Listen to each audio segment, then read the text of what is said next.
So, very pleasant morning to everyone gathered here. Good morning. Good morning. Yeah. So, very thankful to the management for organizing this event, having the humanitarian concern to celebrate the World Humanitarian Day. Right? So, efficient chairman, secretary, very enthusiastic principal, eminent staff members, and extraordinary students. I welcome you all for this wonderful and meaningful program. Right? So, I think it would be effective if we converse in Tamil or bilingual, right? Right? Okay, that's good. Because the purpose of communication is to reach the people, not to express our efficiency, right? So, let us shift our language. பொதுவாக நம்மளுடைய அதாவது சிறப்பு விருந்தினருக்கு வந்து கடைசியாக தான் வாய்ப்பு கொடுப்பாங்க, right? இங்கே அந்த நம்ம செக்ரட்டரி சார் என்ன சொன்னாங்கன்னா, ஸ்டூடெண்ட்ஸ் எல்லாம் இப்போ ரொம்ப ஃப்ரெஷ்ஷாக இருக்காங்க, இப்போ நீங்கள் என்ன சொன்னாலும் கேட்பாங்க. ரைட்? இந்த லாஸ்ட் மினிட் வரும்போது ஆல்மோஸ்ட் லன்ச் டைம் நெருங்கிடும் இல்லையா, பசிக்க ஆரம்பிச்சிடும். ஸோ கவனம் சிதறும். அதனால்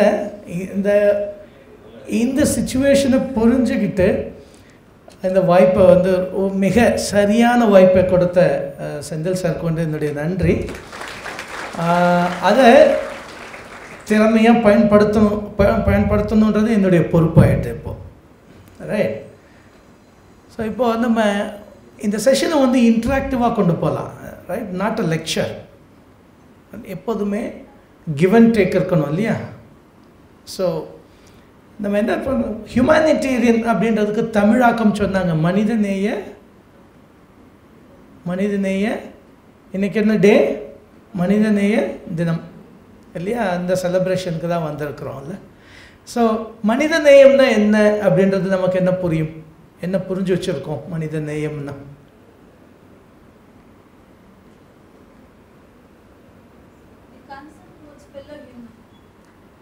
to construct consent towards acha, right. So நம்மளுடைய மனிதர்கள் சக மனிதர்கள் மேலே இருக்கிற அக்கறைன்னு வச்சுக்கலாமா? ரைட். நெக்ஸ்ட்,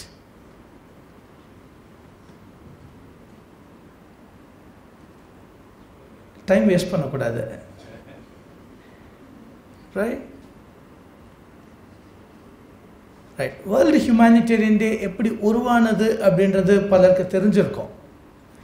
இப்போ தான் நம்ம கூகுள், ஜெமினி எல்லாம் இருக்குது, ஈஸியாக டேட்டா கொண்டு வந்து கொடுத்துரும், ரைட்? அதை நம்ம பெருசாக அதுக்குள்ளே போக வேண்டாம். இருந்தாலும் ஒரு சின்ன நோட் மட்டும், ரைட்? ஒரு சமாதானம் பேசுவதற்காக, ஒரு சமரசம் பேசுவதற்காக போன குழுவை வந்து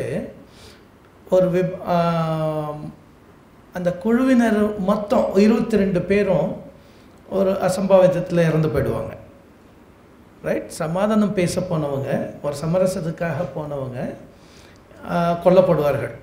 ஸோ ஐநா சார்பில் போன குழு இதை ரொம்ப பாதித்தது, இதை ஐநாவை ரொம்ப பாதித்தது, உலக மக்களை ரொம்ப பாதித்ததால் அந்த நாளை வந்து ஒரு நினைவு கூறும் வண்ணம் இந்த மனிதநேய நாளாக அறிவித்தாங்க. 2009 சரியாக இருக்குமானால் 2009 ஆகஸ்ட் 19 இது வந்து அனுசரிக்கப்பட்டு வருது, ரைட்? ஸோ ஏதாவது ஒரு பெரிய சம்பவம் நடக்காமல் நம்ம நிறைய விஷயங்களை புரிஞ்சிக்க முயற்சி பண்ணுறதில்ல, நம்பர் 1. நம்பர் 2, இதற்கான தேவை ஏன் வருது நம்ம யோசித்தோன்னா, மனிதாபிமானம், மனித நேயம், அதுக்குன்னு ஒரு நாள் நம்ம வந்து சிந்திக்க வேண்டியது இருக்குது அப்படின்னா என்ன அர்த்தம்? நம்ம கல்ச்சரில் மதர்ஸ் டே உண்டா, ஃபாதர்ஸ் டே உண்டா? நம்ம கல்ச்சரில் உண்டான்னு கேட்டேன். நோ. ஏன்? நம்ம கல்ச்சரை ரொம்ப பெருமையாக சொல்கிறோம், ஆனால் மதர்ஸ் டே இல்லை, ஃபாதர்ஸ் டே இல்லை, ஃப்ரெண்ட்ஸ் டே இல்லை, சிப்ளிங் டே இல்லை. வெஸ்டர்னில் எல்லாமே இருக்குது. ஏன்? அப்போ நம்ம கல்ச்சர் உயர்ந்ததா, அவங்க கல்ச்சர் உயர்ந்ததா? அப்போ இதெல்லாம் இல்லையே. ஏன்? ரைட். ஸோ நம்மகிட்ட இருக்கிறதுனால அதுக்கான அவசியம் இல்லை.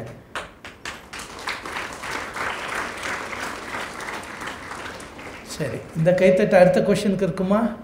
அப்போ ஏன் ஹியூமனிடேரியன் டே கொண்டாடுறோம்? அப்போ குறைஞ்சிடுச்சோ? அப்படிதான் புரிஞ்சுக்க வேண்டியது இருக்குது இல்லையா? ஹியூமனிடேரியனிசம் இருக்கா நம்ம மத்தியில்? இருக்கா? ஆனால் ரொம்ப வீக்காக இருக்குல்ல உங்கள் வாய்ஸ் போல். உங்களால் போல்டாக சொல்ல முடியலல்ல. அப்போ அது இல்லைன்னு எடுத்துக்கலாம், இல்லைன்னா கொஞ்சமாக இருக்குன்னு எடுத்துக்கலாம். கரெக்ட்? ஃப்ரெஷ்ஷாக இருக்கிறதே இவ்வளோ வீக்காக இருந்தால் பிஃபோர் லஞ்சோ ஆஃப்டர் லஞ்ச் எடுத்தால் என்ன வாய்ஸே வராது போல இருக்கேன். ஓகே. ஸோ ஹியூமனிடேரியனிசம் அப்படின்றது வந்து நம்ம ஒருத்தர் புரிந்து கொள்கிற தன்மை, அவங்களுடைய தேவை அறிந்து கொள்ளும் தன்மை தான் ஹியூமனிடேரியனிசம் நம்ம புரிஞ்சுக்கணும். ரைட்? இது மிக எளிமையாக நம்ம புரிஞ்சுக்கிறோம். எப்படின்னா, நமக்கு ஏதாவது தேவைப்பட்டால் மற்றவங்க செய்கிறது தான் ஹியூமனிடேரியனிசம்னு நினைக்கிறோம். கரெக்டாக? ஆனால் மற்றவர்களுக்கு தேவையை நம்ம செய்யணுன்ற அந்த அண்டர்ஸ்டாண்டிங்க்கு நிறைய பேர் போகிறதில்லை. ரைட்? மனிதநேயம்ன்றது வந்து mutual. Right? Not one sided. Right? Impartial, unbiased, neutral. Right? இந்த வார்த்தைகளுக்கெல்லாம் அர்த்தம் தெரிஞ்சால் தான் அது மனித நேயத்துக்கு நோக்கி போக முடியும். ஆனால் நம்மளுடைய இதில் அதிகார வர்க்கம் அப்படின்னு ஒரு கிளாசிஃபிகேஷன், அப்புறம் வசதியானவர்கள் வலியோர், எளியோர், இல்லை அதுலேயும் வறியோர், என்னென்னவோ நிறைய இருக்குது வீக்கர் செக்ஷன். இல்லை? அப்போது ஹியூமனிடேரியனிசம் இப்போ இருக்குது, ஆனால் எங்கே இருக்குதுன்னா அந்தந்த லேயருக்குள்ளே இருக்குது, லேயரை க்ராஸ் பண்ணி இல்லை. இப்போ ஒரு புவர் பர்சனும் ஒரு middle class person are the upper strata உயர் நிலையில் இருக்கிறவங்க, அவங்களுக்குள்ள ஹியூமனிடேரியனிசம் இருக்கும். ஒருத்தருக்கு ஒருத்தர் உதவிப்பாங்க, ஒருத்தர் சப்போர்ட் பண்ணுவாங்க, ஒருத்தர் தேவையை ஒருத்தர் பூர்த்தி பண்ணுவாங்க. ஆனால் இந்த கிராஸ் லேயர் சப்போர்ட் இருக்கா அப்படின்றது தான் நம்ம பார்க்கணும். ஒரு மிக நல்ல நிலையில் உள்ளவங்க மிக எளிய நிலையில் உள்ளவங்களுக்கு சப்போர்ட் பண்ணுறாங்களா? அப்போ எளியோர் வலியோர் இதெல்லாம் எது தீர்மானிக்குது? எது தீர்மானிக்குது? மணி. ஆனால் அதுதான் சரியா? அப்போ எது தீர்மானிக்கணும்? அதான் ஹியூமனிட்டி எது தீர்மானிக்கணும்? பெரியவங்க, பெரியோர் சிறியோர் எது தீர்மானிக்கணும்? குணநலன், கல்வி, இல்லையா, சேவை மனப்பான்மை, இதுதான் தீர்மானிக்கணும். ஆனால் நம்ம இதை பொறுத்த வரைக்கும் எப்படின்னா, பலம், அதாவது உடல் வலிமை, பண வலிமை, அப்படி இல்லைன்னா பதவியின் வலிமை, இந்த 3 தான் தீர்மானிக்குது. கரெக்டாக? எஸ் நம்ம சொல்கிறோம் ஈஸியாக, பட் அதை தவிர்க்கிறதுக்கு என்னென்ன நம்ம செய்கிறோம் அப்படின்றது தான் நம்ம யோசிக்க வேண்டிய ஒரு நேரம் இது. ரைட்? காலம் அப்படி இருக்குது. ஆனால் இதை மாற்றுவதற்கு நம்ம என்ன பண்ணுறோம்? இந்த ஹியூமனிடேரியன், அதாவது மனித நேய தினம் அன்றாவது எளியோரை பற்றி நினைக்கிறோமா, நினைக்க முடியுமா அப்படின்ற ஒரு முயற்சி தான் இந்த மாதிரியான விஷயங்கள். இப்போ நம்ம சமுதாயத்தில் பல ரகப்பட்ட மக்கள் இருக்கிறோம், பல தரப்பட்ட மக்கள் இருக்கிறோம். எல்லாரையும் சமமாக பாவிக்கிறோமா?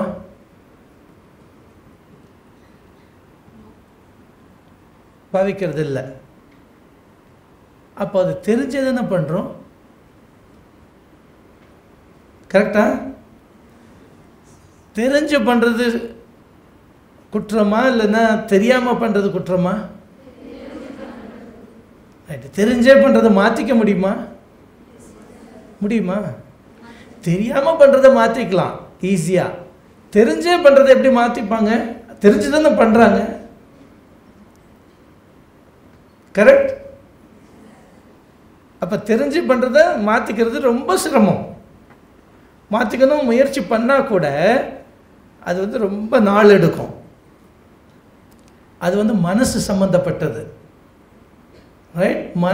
மனசுக்கு ஏற்புடையதாக இருந்தால் மட்டும்தான் அதை மாற்றிக்கொள்ளும். மனசே அப்படி மெக்கானிசமில் இருந்ததுன்னா அது மாற்றிக்க முடியாதுன்னே சொல்லலாம், இல்லை மாற்றுவதற்கு வெகு நாட்கள் ஆகும்னு சொல்லலாம். ரைட்? தெரியாமல் ஒரு விஷயத்த சொல்லிட்டேன்னா, ஒரு ஈஸி எக்ஸாம்பிள், தெரியாமல் நீங்கள் ஒருத்தர் காலை மிதிச்சிடுறீங்க, என்ன சொல்லுவீங்க? ஆனால் தெரிஞ்சே மிதிச்சிங்கன்னா சொல்லுவீங்களா? சொல்லுவோமா?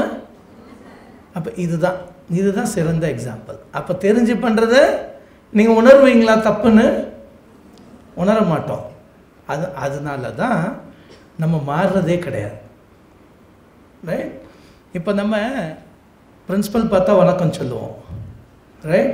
டீச்சர்ஸை பார்த்தா வணக்கம் சொல்லுவோம். அதெல்லாம் இப்போ குறைஞ்சிருச்சுன்னு கேள்விப்படுறேன். ரைட்? டீச்சர்ஸோ இல்லை யாராவது விஷ் பண்ணக்கூடாத நம்ம நினச்சோன்னா வழியை மாற்றிப்போமே தவிர நம்மளுடைய வழிமுறையை மாற்றிக்கிறது இல்லை. கரெக்ட்? உண்மை தானே? ஸ்ட்ராங்காக சொல்லுங்கள். தெரிஞ்சு தானே செய்கிறோம். ரைட்? உண்மையை ஒத்துக்கிறது ரொம்ப கஷ்டமாக இருக்குல்ல? ரைட்.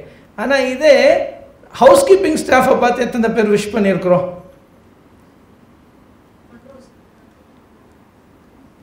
700 பேரில் 2 பேர் தான் சொல்லணும் இல்லையா? ஹவுஸ் கீப்பிங் ஸ்டாஃபை விஷ் பண்ணுறோமா? ரைட்? அவங்கள ரெஸ்பெக்ட்ஃபுல்லாக பார்க்குறோமா? இல்லைல்ல? பார்க்கணும்னு நினைக்கிறோம். அது இன்னைக்கு இந்த விழாவில் இந்த நேரத்தில் இல்லையா? நம்ம ஹிப்போக்ரட்டிக்காக இருக்க வேண்டிய அவசியம் இல்லை. இல்லாததை இல்லைன்னு சொல்லுவோம். அப்போ தான் மாற்றிக்கிறதுக்கான வாய்ப்பு கிடைக்கும். நம்ம இங்கேயும் ஹிப்போக்ரட்டிக்காக இருந்தோம்னா நம்ம மாறுறதுக்கான வாய்ப்பே கிடையாது. ரைட்? ஸோ சமமாக பாவிக்கிறது அப்படின்றது இதுதான். யாராக இருந்தாலும் அவங்களுக்கு நீங்கள் அந்த மனித நேயத்தோட அவர்கள் சக மனிதர்கள் அப்படின்னு உணர்ந்தால், அந்த உணரும் பட்சத்தில் அவங்களுக்கு அந்த சமமான உரிமை அல்லது அந்த ட்ரீட்மெண்ட், அந்த உங்களுடைய நீங்கள் பாவிக்கிற தன்மை, அதை பொறுத்தது தான் நம்மளுடைய குணநலன். பெரிய கொடையாளராக இருக்கலாம், ஆனால் கம்யூனல் தாட்ஸ் இருந்தால் அதில் பிரயோஜனம் இருக்காது. ரைட்? ஸோ பெரிய ஒழுக்க சீலராக இருக்கலாம், ஆனால் அவங்களுக்குள்ள அந்த ஏற்றத்தாழ்வு இருந்ததுன்னா அதனால பிரயோஜனம் இருக்காது. ரைட்? நம்ம என்ன தான் கிளைம் பண்ணாலும் அந்த ஈக்குவாலிட்டி, ரைட், சட்ட பிரகாரம் நமக்கு 1000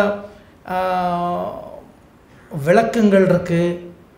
ரைட்? விவரங்கள்லாம் நமக்கு தெரிஞ்சால் கூட செயல்முறையில் எந்த அளவுக்கு கொண்டு வரும் அப்படின்றது தான் மனித தன்மை. ரைட்? நம்ம பாட புத்தகங்கள்லாம் இருக்கும் இல்லையா? தீண்டாமை ஒரு பாவச் செயல். ரைட்? அன்டச்சபிலிட்டி இஸ் அ சின். அப்புறம் மூணு வகையாக போட்டிருப்பாங்க. படிச்சிருக்கீங்களா? இப்போ டெக்ஸ்ட் புக்ஸில் இருக்கா தெரியல. தீண்டாமை ஒரு பாவச் செயல், பெருங்குற்றம், மனித தன்மையற்ற செயல் அப்படின்னு இருக்கும். இருக்கா? இப்போவும் இருக்கு. எத்தனை பேருக்கு? நிறைய பேருக்கு தெரியலையே. ரைட்? அது இங்கிலீஷில் untouchability is a sin, inhuman, and crime. கரெக்டா அப்படின்னு சொல்கிறோம். அப்போது நம்ம எத்தனை பேர் இந்த மூணையும் செஞ்சிட்ருக்கோன்றதை செல்ஃப் எவாலுவேட் பண்ணிப்போம், வெளியில் சொல்ல வேண்டாம். ரைட்? ஸோ இது போன்றது தான் ஒவ்வொரு அப்ரோச்சும். ஒவ்வொரு முறையும் நம்ம மனசுக்குள்ளே இவங்களெல்லாம் மதிக்கணுமா, இல்லை இவங்கெல்லாம் இப்படிப்பட்டவங்க அப்படின்னு நினைக்கும் போதெல்லாம் அன்டச்சபிலிட்டின்றது ஒரு ஒரு ஒரு உருவகம்னு வச்சுப்போம். தீண்டாமைன்றது வந்து தொடுவதன் மூலம் மட்டும் அல்ல, அந்த மாதிரி வேறுபாடுகள் எந்த நிலையிலும் எந்த ரூபத்தில் இருந்தாலும் அது தீண்டாமை தான். மனசால் நினச்சாலும் சரி, அது நம்ம ஃபிசிக்கலாக செஞ்சாலும் சரி, இல்லை மற்றவங்களுக்கு பயிற்றுவித்தாலும் சரி, அதை என்கரேஜ் பண்ணாலும் சரி, ரைட்? அதை நீங்கள் ஊக்குவிச்சா கூட நீங்கள் அது பண்ணதாக தான் அர்த்தம். ரைட்? ஸோ அந்த மாதிரி சூழ்நிலை முழுமையாக அறவே ஒழிக்கப்பட்டு விட்டதுன்னு நம்மளால் சொல்ல முடியுமா? இன்றைக்கி எல்லோரும் சமமாக தான் பாவிக்கப்படுகிறார்கள் அப்படின்னு எதாவது எல்லாரும் நம்மளால் கிளைம் பண்ண முடியுமா? இல்லை இல்லை. ரைட்? என்ன சொல்கிறீங்க? கிளாரிட்டி. பாவிக்கிறோம், சமமாக தான் பாவிக்கிறோமா இல்லைன்னா இல்லையா? இல்லை இல்லை. ஸோ அதற்கான முயற்சியை பற்றி சிந்திக்க வேண்டிய தினம்தான் இன்னைக்கு. ரைட்? நம்ம சமகாலத்தில் என்னென்ன குற்றங்கள்லாம் பெருகிட்டு வருது, அது எதனால் பெருகிட்டு வருது, ரைட்? அது எப்படி ரெஸ்ட்ரிக்ட் பண்ண முடியும் அப்படின்லாம் நம்ம சிந்திக்க வேண்டிய நாள். ரைட்? ஸோ எந்த மாதிரியான சோஷியல் க்ரைம்ஸ் எந்த மாதிரியான சூழலில் நடக்குது, இப்போ இதெல்லாம் பற்றி சிந்திச்சு இதை பற்றிலாம் ஆராய்ச்சி பண்ணி இதெல்லாம் குறைப்பதற்கான வேலைகள் இந்த பருவத்தில் தான் நம்ம செய்ய முடியும். இந்த மாணவ பருவத்தில் வித்திடப்படுகிற விஷயங்கள் தான் விருட்சமாக மாறி சொசைட்டிக்கு அந்த நன்மை பயக்கும். ரைட்? ஸோ அதெல்லாம் நடக்கிறதுக்கு அந்த வழிமுறையை கற்றுக் கொடுக்குறவங்க தான் ஆசிரியர்கள், அதற்கான பாதை அமைத்து கொடுக்குறவங்க தான் இந்த ஸ்கூல் மற்றும் மேனேஜ்மெண்ட்ஸ், காலேஜ் மேனேஜ்மெண்ட்ஸ். ஸோ இதை வந்து நேர விரயம்னோ இல்லைன்னா இது யாருக்கு தெரியாத விஷயம் எல்லாருக்கும் தெரியும் அப்படின்னு நினச்சிட்டு போனாலும் இதை வந்து நம்ம பயிற்றுவிக்கவோ இல்லைன்னா அதை பற்றி ஊக்குவிக்கவோ ஒன்று மறந்துடுறோம், இல்லை மறுத்துடுறோன்னு அர்த்தம். ஸோ இப்போது பேரிடர் காலம்னு எல்லாருக்கும் தெரியும்ல, நேச்சுரல் டிசாஸ்டர். ரைட்? அந்த நேரத்தில் இப்போ நமக்கு யார் உதவுறா? யார் உதவுறா?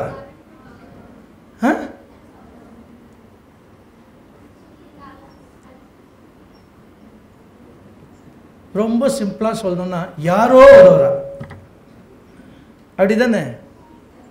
யாருன்னே தெரியாதில்ல உங்களுக்கு, அப்படி தான் சொல்லலாம். நீங்கள் ரொம்ப யோசிச்செல்லாம் ஆன்சர் பண்ண ரொம்ப நேரம் ஆகிடும். ஈஸியான ஆன்சர்ஸ் வச்சுக்கணும்.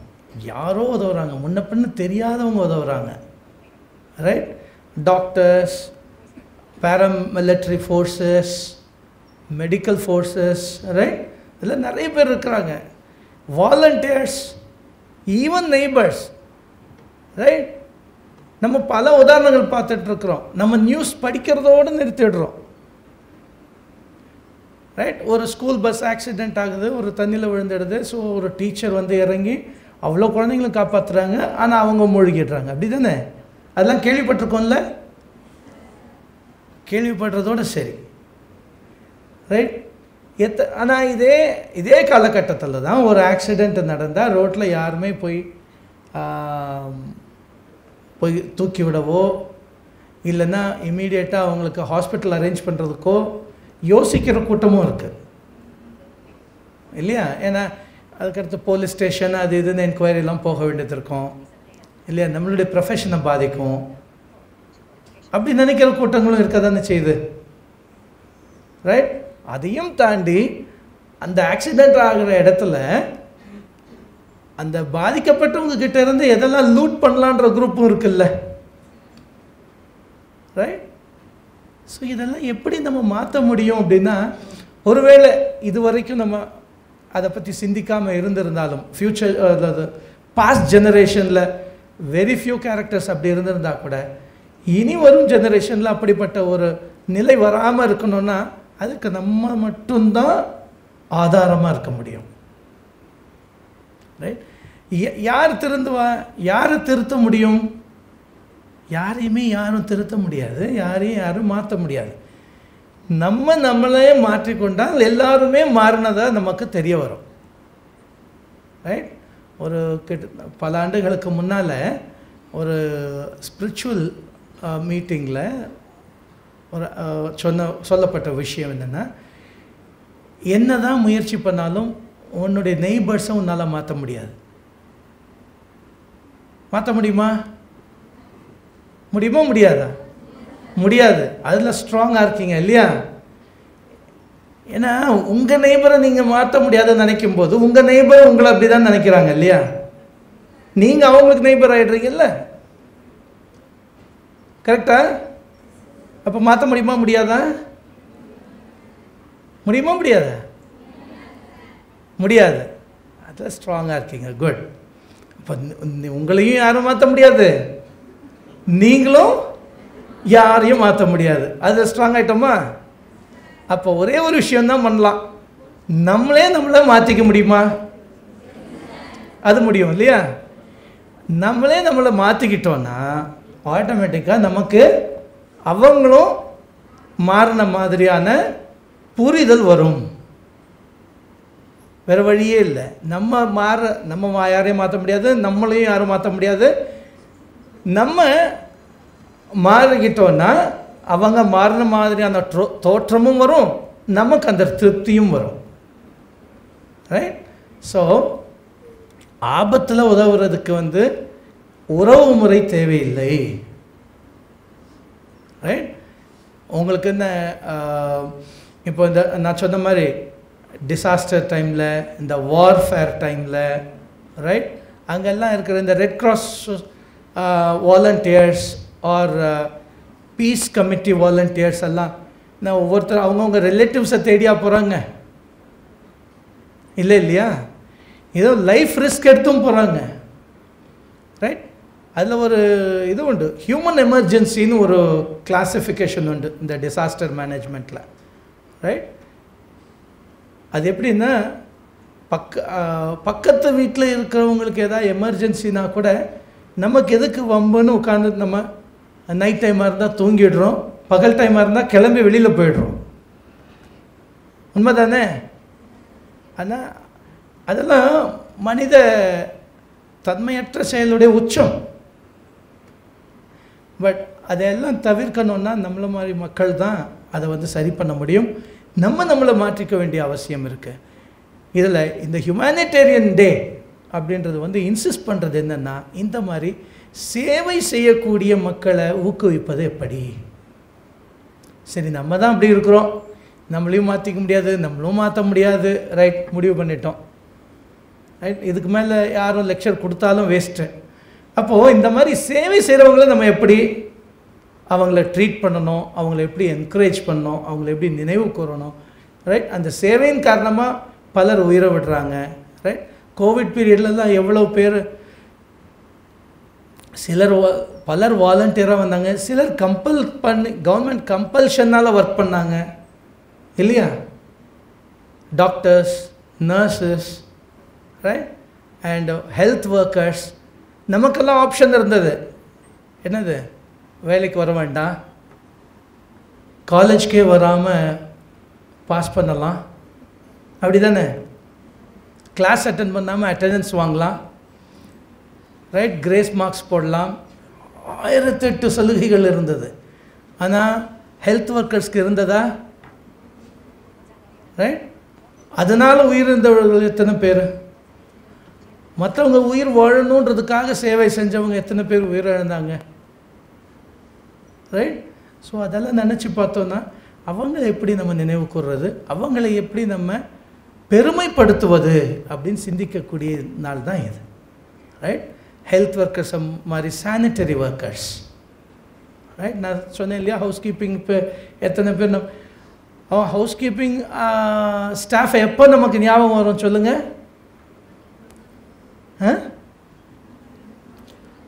ஒரு நாள் க்ளீன் பண்ணலன்னா ஞாபகம் வந்துடுமா? மழை தண்ணி நிற்கிறப்போ, ரைட். உங்களுக்கு எப்போ டிஸ்கம்ஃபர்ட் இருக்கோ, எப்போ உங்களுக்கு இன்கன்வீனியண்ட்டாக இருக்கோ, எப்போ உங்களுக்கு இந்த ஃபெசிலிட்டிஸ் குறையுதோ அப்போ தான் உங்களுக்கு அந்த மாதிரி ஆட்களுடைய ஞாபகம் வரும். அப்படி தானே? ரைட். ஆனால் அன்றாடம் போற்றப்பட வேண்டியவர்கள் அவங்க தான் இல்லையா? ஸோ அந்த மாதிரியான அவங்கள நம்ம ரெக்கக்னைஸ் பண்ண வேண்டிய ஆட்கள் இது. ரைட். சுகாதார ஊழியர்கள், அந்த துப்புரவு பணியாளர்கள், ப்ளஸ் சமூக சேவகர்கள், ரைட். அப்படியே மைல்டாக நம்ம டாப்பிக்குள்ளே போகணுன்னா இந்த மாற்றுத்திறனாளர்கள், ரைட். ஸோ அவர்களுக்கு சேவை புரிபவர்கள், ரைட். ஸோ இந்த மாதிரி உதவுபவர்களை நம்ம அங்கீகரிக்க வேண்டிய ஒரு அருமையான நாள். அவர்களை அட்லீஸ்ட் என்ன சொல்கிறது, 364 நாட்கள் நம்ம செய்யாததை இன்று ஒரு நாளாவது செய்வதற்கு ஒரு வழிமுறையை கண்டுபிடிக்கிற ஒரு நாள் தான் இன்றைக்கி ஒரு நாள் செஞ்சால் போதாது. பட் இது துவக்கமாக இருக்கணும் அப்படின்ற ஒரு உயரிய நோக்கம் தான் இந்த மாதிரி நாட்களை அனுசரிக்க வேண்டிய அவசியம் நமக்கெல்லாம் இருக்குது. ஸோ நம்மெல்லாம் நிறைய புக்ஸ் படிக்கிறோம். சிறந்த சமூக சேவகர்கள் யார்? உடனே யார் ஞாபகம் நமக்கு? யார் சொல்லுங்க? அன்னை. அப்புறம்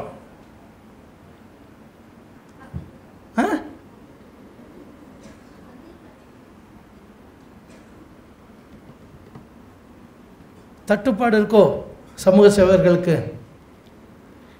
ஏகப்பட்ட பேர் இருக்காங்க.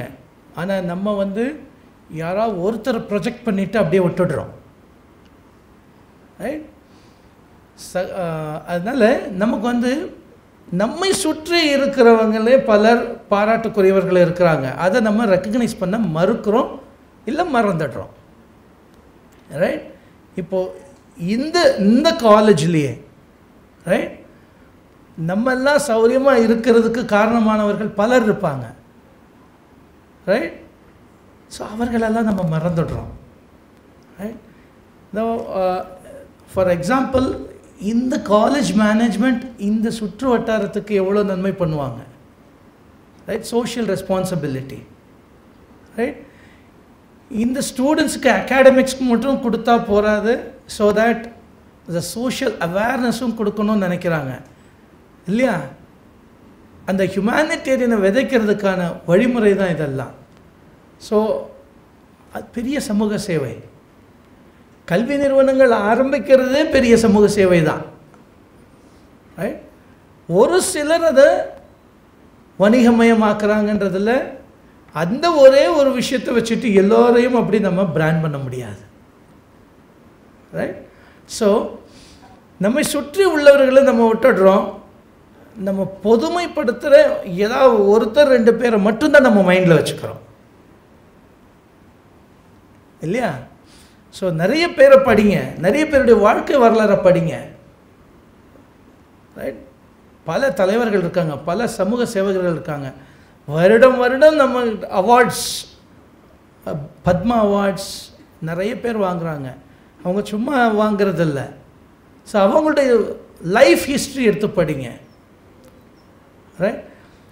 நம்முடைய குணநலன்கள்லாம் எப்படி டெவலப் ஆகும்னு நினைக்கிறீங்க? Tell me.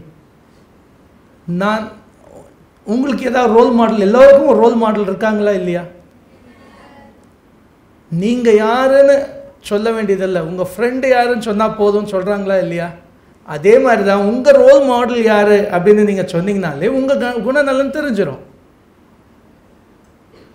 ஒரு சினி ஆக்டராகவோ இல்லை ஒரு பிளேயராகவோ கூட இருக்கலாம். பட் அவங்க லைஃப் ஹிஸ்ட்ரி எடுத்து பார்த்தீங்கன்னா, அவங்களுடைய கேரக்டர் எடுத்து பார்த்தீங்கன்னா, உங்களுடைய ரோல் மாடல்னு யாரை சொல்கிறீங்களோ உங்களுடைய கேரக்டர் அதில் ரிஃப்ளெக்ட் ஆகும். இல்லை கிரேட் லீடர்ஸ் எதனால் உங்களுக்கு பிடிக்கும் அப்படின்ற அசஸ் பண்ணி பார்த்தீங்கன்னா உங்கள் கேரக்டரும் அவங்க கேரக்டரும் மேட்ச் ஆகணும். அப்படி இல்லைன்னா யூஆர் இன்ஃப்ளூயன்ஸ்டுன்னு அர்த்தம். யாரும் பக்கத்தில் இருக்கிறவங்க தப்பாக நினச்சிக்க கூடாதுன்றதுனால நீங்கள் சிலரை ரோல் மாடல்னு சொல்லலாம். பட் அது உண்மை இல்லை. உங்களை எந்த வகையில் பாதிக்கிறாங்க, உங்களை கட்டமைச்சு கொள்றதுக்கு அவங்க எப்படி உதவி இருக்காங்க உங்கள் லைஃப்பில் அப்படின்ற விஷயந்தான் ஒரு ரியல் ரோல் மாடலுடைய இம்பேக்ட். ரைட்? ஸோ அந்த மாதிரியான ஒரு லீடரை தேர்ந்தெடுக்கணும். அவங்க எங்கேயும் வெளிநாட்டில் இருக்கணும், வெளிநாட்டவராக இருக்கணும்னு அவசியம் கிடையாது. அண்டை மாநிலத்தவராக இருக்கணும்னு அவசியம் கிடையாது. நமக்குள்ளேயே இருக்கலாம், இந்த சமூகத்திலேயே இருக்கலாம். நம்ம எப்போதுமே ஃபாரின் கூட்ஸுக்கு கொடுக்குற வேல்யூஸை வந்து நம்மளுடைய ஓன் லொக்காலிட்டியில் கிடைக்கிறதுக்கு கொடுக்கறது கிடையாது. ரைட்? அங்கேயே வேல்யூஸ் அடிபட்டு போயிடும். ரைட்? இப்போ நம்ம உலகம் சரியாக இருக்கணும் நம்ம எதிர்பார்க்குறோம். ஆனால் அது எங்கேருந்து ஆரம்பிக்கணும்? எங்கேருந்து? நம்மகிட்ட இருந்து ஆரம்பிக்கணும். ஸோ இந்த டாபிக் பார்த்தீங்கன்னா குளோபல் சாலிடாரிட்டி எங்கேருந்து ஆரம்பிக்கணும்? டாபிக் பார்த்தீங்களா? இன்னைக்கு டாபிக் என்ன topic? strengthening global solidarity. Right. கேட்குறதுக்கு நல்லா இருக்குல்ல? உங்களுக்கு பிடிச்சிருக்கா? இது என்னுடைய டாபிக் இல்லை. அந்த ஹியூமானிட்டேரியன் டே அந்த கொண்டாடுற அந்த குழு ஐநாவில் இருந்து வருடம் வருடம் ஒரு தீம் கொடுக்குறாங்க. அப்படிப்பட்ட 2025 ஆண்டிற்கான தீம் தான் இது. இதுலேருந்து என்ன புரியுது? ஆக்சுவலி இந்த global solidarity, strengthening the global solidarity by empowering local community, இதில் என்ன புரியுது நமக்கு?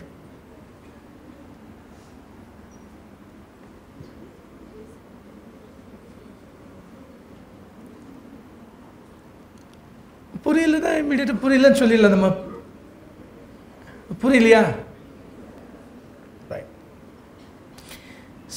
நம்ம எப்போதுமே எல்லாத்தையும் பெரிய அளவில் தான் யோசிப்போம் இல்லையா? ரைட். குளோபல் அப்படின்னு சொல்லும்போது நம்ம உலகளாவிய, அதாவது இந்த பிரபஞ்சம், இந்த பூலோகம், ரைட்? ஸோ அந்த மாதிரிலாம் நம்ம நினைக்கிறோம். இது ஒருமைப்பாடு. இதனுடைய ஒருமைப்பாடு எதில் அடங்கியிருக்கு? இதனுடைய முன்னேற்றம், உலக முன்னேற்றம் எதில் அடங்கியிருக்கு? ரைட்? எதன் மூலமாக இந்த உலகம் ஒருமைப்பாடோ ஒருங்கிணைப்போ எப்படி வரக்கூடும் சொல்லுங்க. What is the second line? Empowering local community. இவ்வளோ நேரம் நம்ம என்ன பேசினோம்? எம்பவரிங் தான் என்ன அர்த்தம்? அதிகாரம் அளித்தல், பலப்படுத்துதல் வச்சுக்கலாமா? எம்பவர், பவர் கொடுக்கறது, அவங்கள ஊக்குவிக்கிறது. ரைட்? யாரை ஊக்குவிக்கிறது? லோக்கல் கம்யூனிட்டினா என்ன?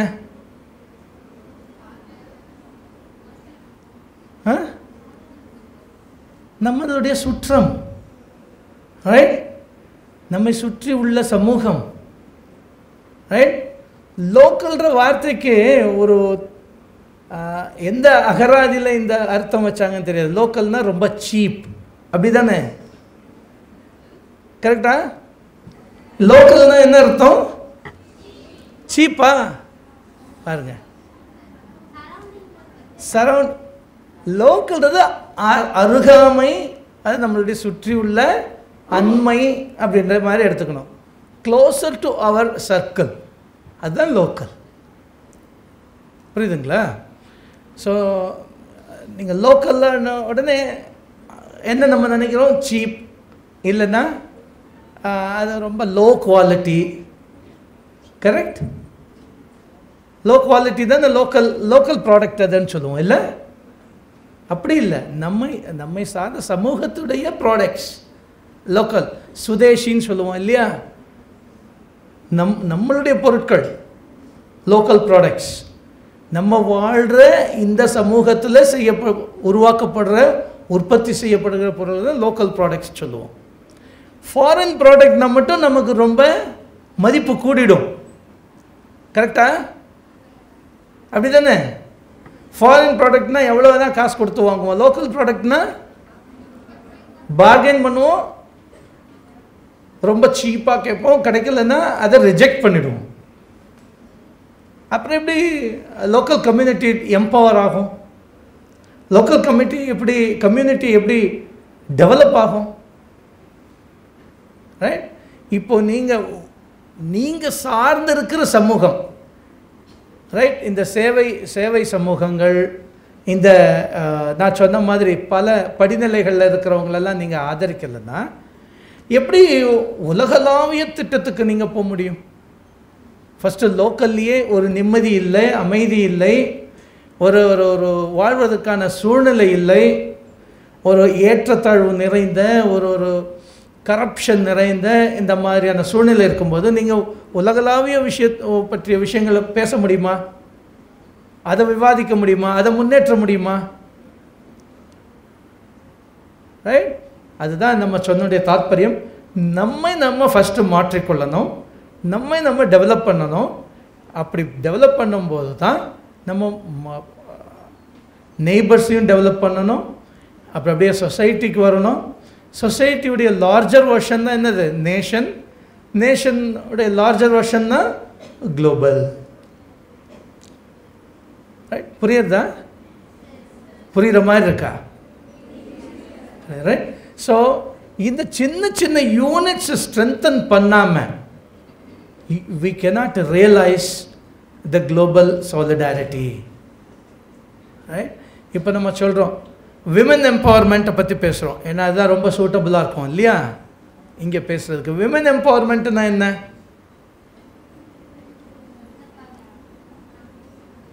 ரைட்? மகளிருக்கு அதிகாரம் பகிர்தல், அதிகாரம் வழங்குதல் இல்லையா? அப்படிலாம் கொடுத்தா தானே அந்த சமூகம் உயரும் இல்லையா? பாருங்கள், இங்கே பிரின்சிபல், ரைட், எல்லாருமே இங்கே விமன் காலேஜ்ன்றதுனால சரி, பட் மற்ற காலேஜ்லேயும் விமன் பிரின்சிபல் இருக்காங்க இல்லையா? ரைட்? விமனுக்கு ஆப்பர்ச்சுனிட்டி கொடுக்கறதுனால தானே அந்த நிலை உயருது. ரைட்? முந்தியெல்லாம் படிக்க வைக்கிறதில்ல, வேலைக்கு அனுப்புறதில்லை, இப்போ எல்லாமே நடக்கிறதில்ல. நடக்குது அப்படின்னா காரணம் என்ன? அந்த அதிகாரம் பகிரப்படுவதால் தானே. ரைட்? அப்போது நமக்கு அதெல்லாம் கிடைச்சிருச்சு, அப்போ ஃப்யூச்சர் ஜெனரேஷனுக்கு அது கிடைக்கணுமா இல்லையா? அப்போ நீங்களும் அதை செய்யணும். ரைட்? இப்போ விமன் பவர் வந்து ரொம்ப அதிகமாக வெளிப்பட ஆரம்பிச்சிருக்குது. நம்மளுடைய பிரசிடெண்ட் ஆஃப் இந்தியா, ரைட், அப்புறம் ஃபினான்ஸ் மினிஸ்டர், ரைட், அந்த மாதிரி நிறைய பெரிய நிலைகளில் விமன் வந்திருக்கிற மாதிரி மற்ற சமூகத்தினரும் வரணும், எளிய சமூகத்தினரும் வரணும். அப்படின்னா அதை வந்து நம்ம தான் என்கரேஜ் பண்ணணும். அதற்கு முன்னால் அந்த நம்மை சுகமாக வைத்துக்கொள்கின்ற அந்த ஒரு உதவுவோர் சேவை சமூகத்தினரை வந்து நம்ம மதிக்க கற்றுக்கணும், அவங்கள அங்கீகரிக்க கற்றுக்கணும், அவங்களுக்கு நம்ம நன்றி உள்ளவர்களாகவும் நன்றி கடன் பட்டவர்களாகவும் இருக்கணும். அப்படின்றத அந்த உன்னதமான பாயிண்ட்டை வலியுறுத்துகிற நாள் தான் இந்த ஹியூமனிடேரியன் டே. ரைட்? ஸோ இது போல் பல ஒடுக்கப்பட்ட இல்லைன்னா வல்னரபிள் சொல்கிறோம், அதாவது வலிமை இழந்த மார்ஜினல், அதாவது விளிம்பு தட்டு மக்கள், இவங்களெல்லாம் நம்ம சமமாக பாவித்து அவங்களுக்கு சமமான வாய்ப்பு கொடுக்கும் பட்சத்தில், அங்கீகரிக்கும் பட்சத்தில் அவங்களும் நம் நிலையை எட்டுவாங்க அப்படின்றதில் எந்த விதமான டவுட்டும் இல்லை. அந்த மாதிரியான உயர்ந்த விஷயங்களை சிந்தித்து செயல்பட ஆரம்பிக்க வேண்டிய நாள் இந்த வேர்ல்டு ஹியூமனிடேரியன் டே. ரைட்? ஸோ இதை பற்றி இனி நிறைய சிந்திக்கலாம். இதுதான் மொத்தமும் அப்படின்னு சொல்கிறதுக்கு இல்லை, இதிலிருந்து நம்ம துவங்கலாம். இது இந்த இந்த எண்ணங்கள் நமக்குள் வளர வளர நம்ம வந்து ஆரோக்கியமான ஒரு பிரபஞ்சத்தை உருவாக்க முடியும். ஒரு அமைதியான உலகை நம்ம ரியலைஸ் பண்ண முடியும். இந்த போர் இந்த இதெல்லாம் ஹியூமனிடேரியனிசம் இருந்தால் போர், போட்டி, பொறாமை இதெல்லாம் வர்றதுக்கான வாய்ப்பே இல்லை.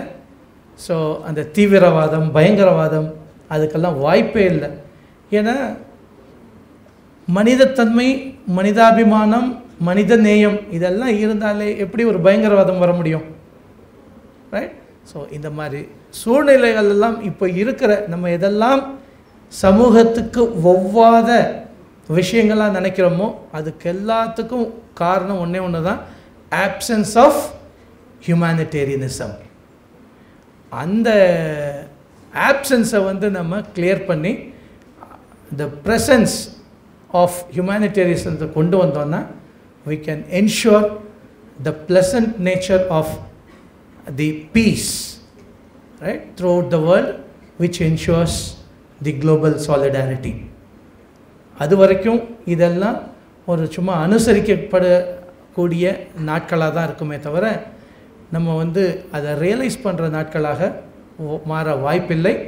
ஆனால் அந்த மாதிரியான ரியலைஸ் பண்ணுறதுக்கான நாளை உருவாக்குற விஷயங்கள் மாணவர்களான இந்த கரண்ட் கண்டெம்பரரிஸ்ட்டை தான் இருக்குன்றதை சொல்லி இவங்க எல்லாரும் நம்ம எல்லோரும் சேர்ந்து பாடுபடும் பட்சத்தில் தான் அந்த கனவை வந்து நினைவாக்க முடியும் அப்படின்ற நம்பிக்கை சொல்லி உங்கள் எல்லாரையும் அதை நோக்கி உழைக்க வேண்டும், அதை பற்றி சிந்திக்க வேண்டும், செயல்பட வேண்டும் என்ற வேண்டுகோள் விடுத்து வாய்ப்புக்கு நன்றி.